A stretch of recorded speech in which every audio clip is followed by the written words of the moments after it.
एक दफा का जिक्र है कि एक सरसब्ज और शादाब जंगल में कलियो नाम की एक चालाक बली और लियो नाम का एक बहादुर शेर रहता था। कलियो को अपनी अक्ल और जहानत के लिए दूर दूर तक जाना जाता था, जबकि लियो को उसकी ताकत और हिम्मत के लिए सराहा जाता था।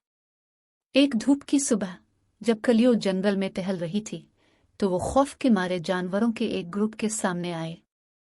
वो सब खौफजदा थे क्योंकि एक ताकतवर और वहशी भेड़िया उनके जंगल में रहाइश पजीर था। ये भेड़िया अपने चालाक तरीकों और तेज दांतों की वजह से मशहूर था और वो जानवरों में तबाही फैलाता रहा था। कलियो समझदार बली होने के नाते इसके बारे में कुछ करने का फैसला किया।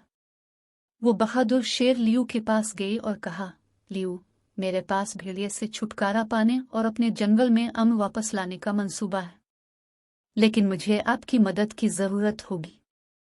लियू हमेशा चैलेंज के लिए तैयार, कलियो ने अपने मंसूबे की वजाहत करते हुए तवज्जो से सुना। उसने मशवरा दिया कि वो भेड़िए को पीछे छोड़ने के लिए मिलकर काम करें।